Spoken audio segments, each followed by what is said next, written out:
He said to me, "So you believe Jesus is God?" I said, "Yeah." And he said, "And you believe that Jesus died on the cross for your sins?" I said, "Yeah." He said, "So you believe God died?" And it's like, the lights went on, the penny dropped. It was just a moment where I just suddenly realized that everything I had been taught as a Christian made absolutely no sense whatsoever. But no one had ever spelt it out for me. There it is. If you believe Jesus is God, and if you believe Jesus died on the cross, you believe God died. And I knew that I didn't believe in a God that could be killed. I didn't believe in a God that dies. I realized I didn't believe that God died on the cross, because God is the ever-living who never dies. And then I just realized that the whole doctrine of Christianity was falsehood. Now, for someone saying, that's a lot of confusion here. All these religious making the claim that they're the truth. And they say, what? I don't want to follow any organized religion. I still believe in God. I'm going to do good. I'm not going to hurt nobody. You kind of fell in that trapping, and you started to take from here, take from there. What do you got to advise someone who's going down that path? Say for example, you had a disease. Yeah. You had a disease. And, you have a bad experience with one doctor. And you have a bad experience with that doctor because, he's a bad doctor. He was pretending to be qualified and he wasn't. Say he was lying about his qualifications. Or maybe he was a qualified doctor, but he was claiming that he had a skill in some area which he didn't have. Does that mean you're just going to give up on medicine? Does that mean you're going to give up on it altogether and just do a bit of witchcraft and a bit of voodoo and a bit of acupuncture and just mix it all up? You're not going to do that, right? No. You're going to realize that it's not medicine that's at fault. It was this doctor who was lying about some aspect, and it's your fault for not checking him out properly. You just accepted what everyone else said, but God's given you a brain. You've got the reasoning ability. You can check out this person's qualifications. You can see for yourself and think for yourself, is this true or is this not true? So just to claim that, you don't like organized religions, there's lots of things we don't like, but not liking it has got nothing to do with whether it's the truth or not. The only question is this: did God reveal the Quran? Is Muhammad the messenger of God? Is Islam the way of life that God has ordained for human beings? You've got a simple choice. You either follow that or you go to hell.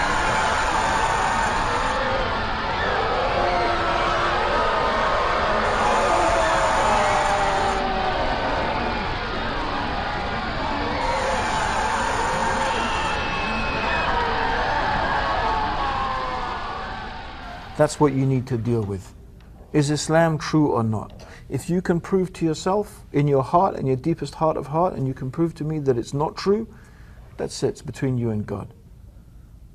Right? But just to make claims like that is just nonsense. You think a person who says something like that just thinks they're making their life easy. They want to, as we say, you want to eat the cake and keep the cake. You can't keep the cake and eat the cake, right? The moment you take a bite of it, a piece of it is missing. Okay, that's it. Yeah. You can't have both. You can't. You can't. So, but people want that. I believe in God. I'm a good person. They say, whatever, right?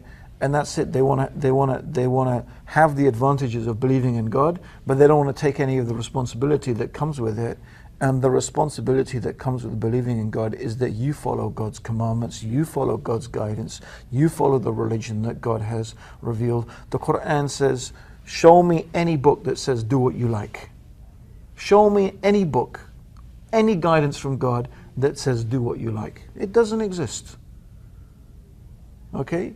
And if you think that's what religion is about, you just invent your own religion. You'll end up just doing whatever you feel like. So the point is that, there was a philosopher, a Roman philosopher, his name was Cicero. He said that the only way to true freedom is by submitting yourself to laws. It's only by submitting yourself to laws that you're able to find true freedom. Because that's the nature of the human being. We are limited. And because we're limited, we need structure, we need organization, we need rules, right? Imagine you said you lived in a country and you said, I don't believe in organized law. I don't believe in an organized country. I'm going to take what I like and leave what I don't like. I'm going to do what I feel like and don't do what I feel like. Imagine everyone did that in America. You'd have chaos, right? Why is religion any different? Why should it be any different? That the way you live your life and in respect to God, why should it not be ordered? Why should it not be structured? Why should it not be organized? You want to make a cake, right? You have to put the ingredients in the right way, in the right order. If you don't put the ingredients in the right way, in the right order, it doesn't work. The cake doesn't rise, it doesn't taste right, it's all lumpy. It's the recipe. So God has given us a recipe for success. That recipe is from His perfect knowledge. He has given us laws which we live by, and the truth is, if we submit to the laws of God, then we will find the true freedom.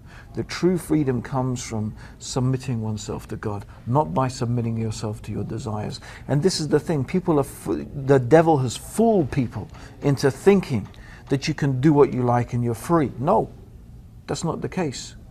Because you're not free, you're only now a slave to your desires. It's only now your desires are telling you do this and do that.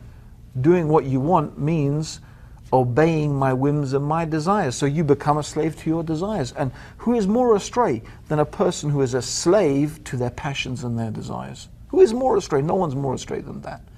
Okay, so this claim that, I don't want to follow or organize a religion, blah, blah, blah, blah, blah, blah, there's no logic in that. There's no rationale in that. It's just pure desires. That's all it is. And it will lead nowhere and will never lead to any modicum of happiness or success in life.